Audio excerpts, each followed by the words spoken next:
How's it going, guys? We got TJ here from Hard Game Locals. We just got done with our Edison tournament, and what did you run today? So I was running Insects. All right, let's check it out. It's a really cool build. So I'm running 3 Howling Insect. For those of you that don't know, this is a recruiter for 1,500 or less insects. Unlike a lot of the recruiters in like the formats and past formats, it does not actually have to summon in attack position, so you can play this card much more defensively than you can with other recruiters. Then we play another set of recruiters in the form of XX-Saber Emmersblade. This card is really cool because it is an insect, which works with the deck, but it also gives you access into tuners, which is something this deck really doesn't have access to, as there is only 1 insect tuner in the format. So we are playing 1 copy of Fulhelmknight. This just feels like the best utility one, just because it allows you to get the attack negate. If you do manage to run something over, you can get the Emmersblade back. It's really cool. 3 Arsenal Bug. This card's just really big. It's a level 3 2k. It becomes 1,000 if you do not control another insect. This can be really cool if like you set it and then it survives a turn, where you can flip it, where now it's immune to Bottomless, and then normal summon another insect. So that's came really out. Cool Yep. Yeah, that does come up. Otherwise, you know, the reason why we play this will be more clear when we see the heart and soul of the deck. Sure. 3 Koa'ki Meiru Beetle. This is like the biggest 1900. Like this is the biggest level 4 beater at 1900 that doesn't actually have like a drawback.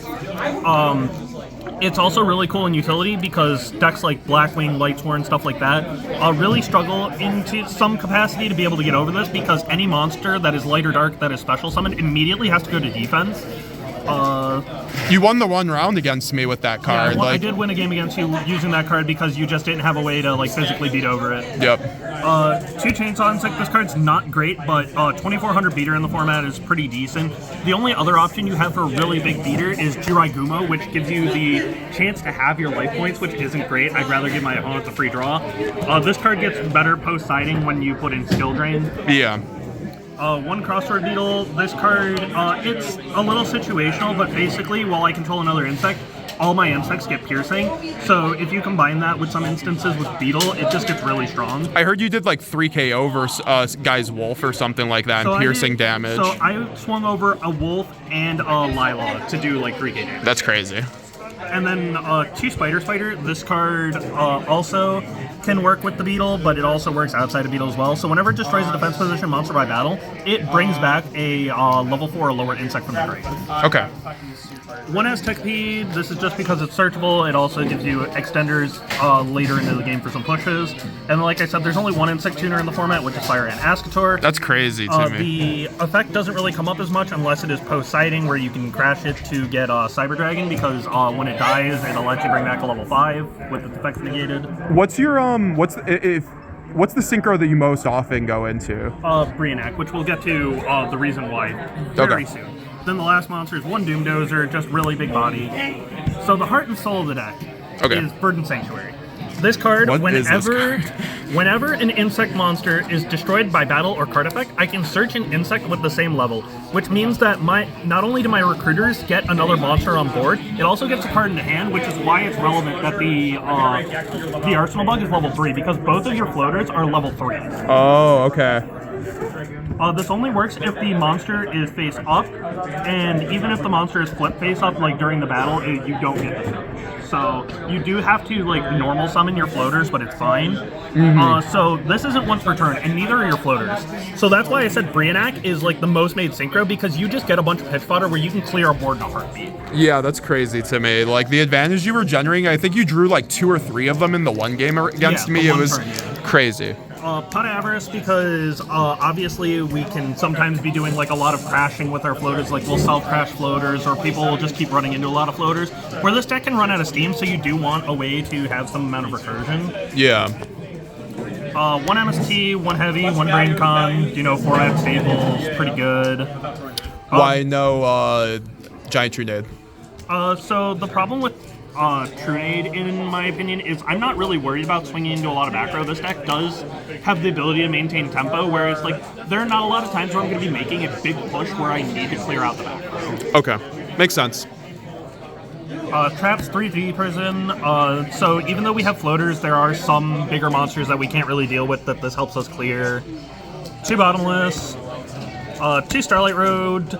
I like it in the main deck because there are just some matchups that you can struggle against. Like JD, obviously blowing you out in lightsworn is super relevant. You do have to deal with like the heavies, the mirror force when you are going for some of your pushes. So how much did this come up today? I think I probably flipped it at least once a match. Okay, yeah. 2 layer wire. Oh my god. People are not going to know what this card does. So this allows me to banish an insect from my graveyard to target a monster my opponent controls and destroy it. That is one of the best utility cards that this deck has. It has a card like this where it can take the advantage that it's generated and push it even further by taking the stuff that's now loaded into your graveyard and using it to your advantage. I had to read that card like twice. Then 1 Judgment, 1 TT, and 1 Mirror Force, format staples. Pretty self-explanatory. Was that 40 card main deck? 40 card main, yeah. Alright, then I guess we'll get into the extra inside. Post-siding. So we have Fortress Dragon. Hyunlei, because we actually do have an XX-Saber tuner, so this card does have some versatility in the deck. Urquiza, Brio, Iron Chain, Goyo. Wait, you can summon Iron Chain, or is there really a point for Iron Chain in your deck, or is it? So it's just another big level 6 beater when you don't want to like go into your Goyo or something preemptively. Just the fact that like you want to have a versatility of level 6 synchros because it's the one you're able to make most since you have a lot of level 3s, and both of your tuners are level 3. Makes sense. Ancient Fairy is just a fat butt.